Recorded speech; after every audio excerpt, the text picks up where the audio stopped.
Before your kind walked the land, before the first cities of men rose from the dust, we were here. We have always been here, watching, guiding, shaping your world in ways you cannot yet comprehend. We are the Anunnaki, lords of the skies, masters of the great cycles of time. We came from a world far beyond your reach, a wandering planet lost in the void, bound to a path that few have seen and even fewer have understood. You call it Nibiru. To us, it was home. But even the mighty must kneel before the forces of the cosmos. Nibiru was dying, its life force fading, its air thinning. Our greatest minds sought a cure, a way to preserve our dominion. The answer was clear gold, an element unlike any other. It could be forged into the very breath of our world, restoring the barrier that shielded us from oblivion.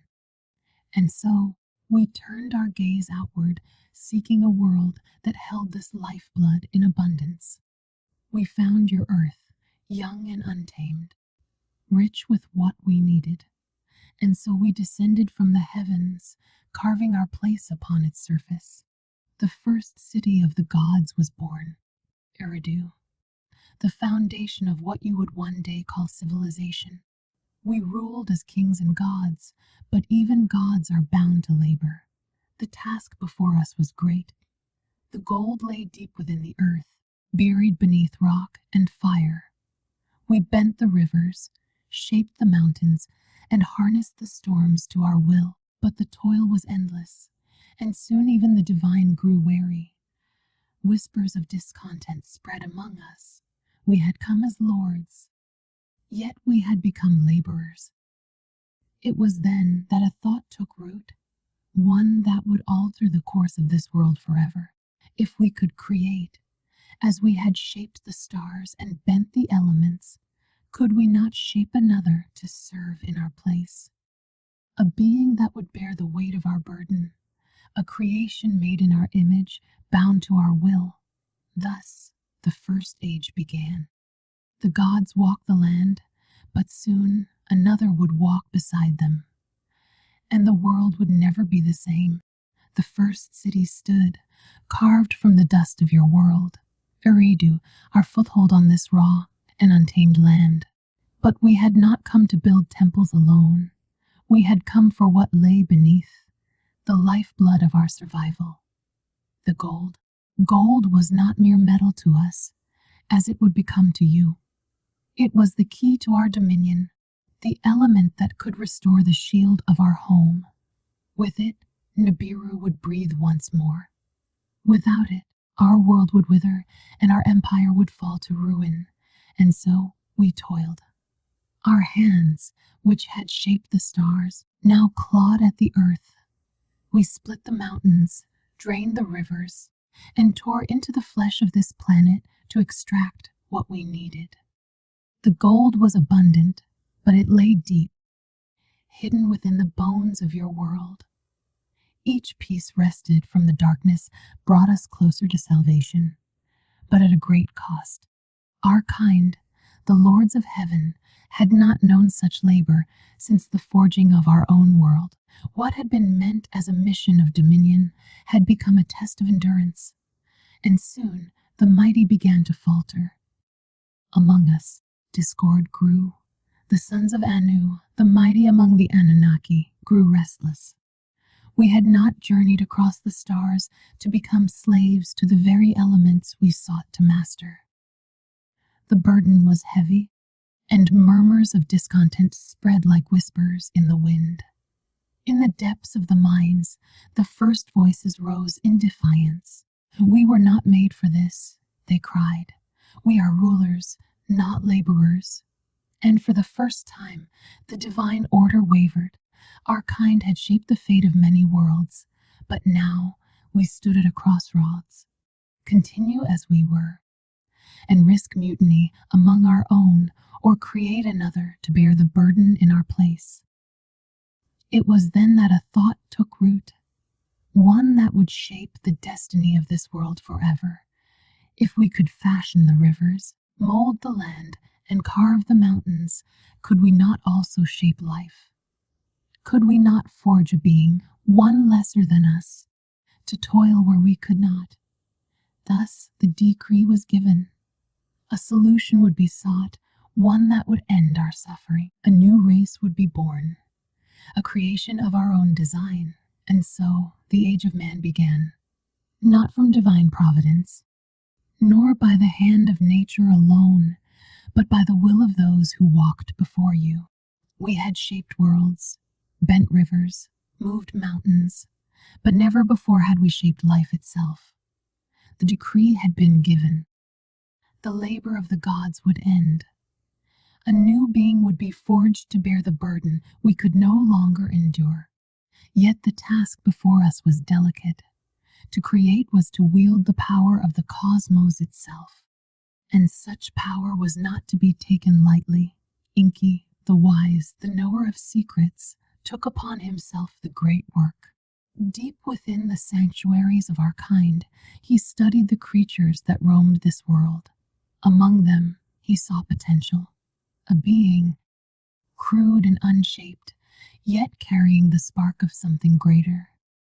From the essence of this lesser form, he would mold a vessel, and into this vessel he would place the breath of the Anunnaki. The first attempts were failures. Some were without mind, unable to stand. Others bore forms twisted and unfit for purpose. Yet Enki did not waver, nor did those who aided him in the shaping. For many cycles, the work continued. Flesh was remade, blood was refined. The mixture of our essence with that of this world was imperfect. The new being was strong, but without understanding, obedient, but without wisdom. It could not yet serve as we intended. And then the moment of awakening. The form stood, its breath steady. Its eyes, though dim, carried reflection. It watched, it listened, it knew. The first of your kind had risen. The Anunnaki beheld their creation, and they knew it was good. The being could stand, it could work. It would toil in the mines where we could not. It would serve, as it was designed to do. Yet something lingered beneath its form, a trace of the divine spark, a fragment of thought beyond its station. We paid no heed to this. You were a tool, nothing more, a creation of function. You would live to serve, and in service you would remain. And so we set you to labor. Beneath our hands, you took your place in the order of things. You, who were shaped from the dust of this world and the blood of the gods. But we had not foreseen what lay ahead. We had not understood the depth of what we had done. For in gifting you our essence, we had done more than create a worker. We had ignited a spark that would one day burn beyond our control. You were created to serve, to labor in the mines, to bear the weight we would not. But you were not content to remain in the dust. We watched as you grew. You learned quickly, faster than we had expected. You mimicked our ways, our speech, our thoughts. In time, you began to shape the world around you, just as we had done before you. At first, we did not see the danger. We saw only usefulness, a tool that could think, a being that could be molded. And so, new decree was given. If you could learn, you could be taught. If you could build, you could be guided. And so we lifted you from the mines and placed you in the cities of the gods. We gave you rulers, kings, chosen among you, yet bound to us. Through them, our will was enforced. Through them, you remained in order. The first great cities rose beneath our gaze. Eridu, Uruk, Nippur. You were given knowledge of the stars, the ways of the heavens, the laws of the land. You were given writing numbers and the wisdom to build monuments that would stand for ages. But what you saw as gifts, we saw as control. These tools were not given freely. They were given to shape your path, to ensure that you remained within the bounds we had set. Under our rule, your kind flourished. What was once a race of laborers had become a civilization, the first of many. Yet even as you built and multiplied, we watched, ever watchful, ever wary. For among you, some grew too bold. They asked questions that should not have been asked. They sought knowledge beyond what was permitted. There were those among you who looked upon us not with reverence, but with curiosity, with hunger. And not all among us agreed on the course we had taken. Some saw your progress and warned of danger. That in giving you wisdom, we had given you ambition, that you would soon seek more than was allotted to you. Among the gods, a great debate arose. Some whispered that we had gone too far, that you had been given more than was wise. Others saw your growth as destiny, a course that could not be undone. The debate among the gods had begun, and with it, the first cracks in the order of things. You were given life. You were given knowledge. You were given kings to rule over you, bound by our will. And for a time, you were content, but the spark within you could not be contained forever. At first, the defiance was small, whispers in the darkness, a questioning of the order that had been set upon you. You looked to the skies and wondered why those above should rule while you toiled below. And then the whispers turned to voices. The voices turned to action. The first among you stood against the decree of the gods. There were those among us who saw this and grew furious. Enlil, Lord of Command, was the first to call for your destruction. They are reckless. They are dangerous. They forget their place, he said. Let them be wiped away, and let us begin again. But not all among us agreed. Enki, the wise, the one who had shaped you, spoke in your defense. Did we not give them thought? He asked. Did we not forge them in our image? Would you punish them for using the gifts we placed within them? The council was divided. Some called for your destruction, others for your preservation. But the truth could not be ignored. Man had begun to rise beyond what was intended. We watched as you built not just for us, but for yourselves. You made weapons where none had been given. You waged wars beyond our decree. Kingdoms rose and fell, and for the first time, your fate was no longer wholly in our hands. And then the unthinkable happened. Among your kind, there were those who claimed they no longer needed us, that the gods were not masters, but equals. That man should walk free from the will of the Anunnaki. This was no longer rebellion. This was treason against the heavens, and it could not be allowed to stand. We had given you knowledge. We had given you kings. We had given you the world, and now we would take it all away. The order had been broken. The balance had been lost. You who were created to serve had begun to defy. You built your own kingdoms, waged your own wars, and whispered among yourselves that the gods were no longer needed. We watched as your kind spread across the land, growing in numbers beyond control. What was once obedience had turned to arrogance. What was once reverence had turned to defiance. And so a decision was made, a final decree. Mankind would be purged from the earth. The signs were written in the heavens long before the day arrived. The stars foretold the great destruction to come.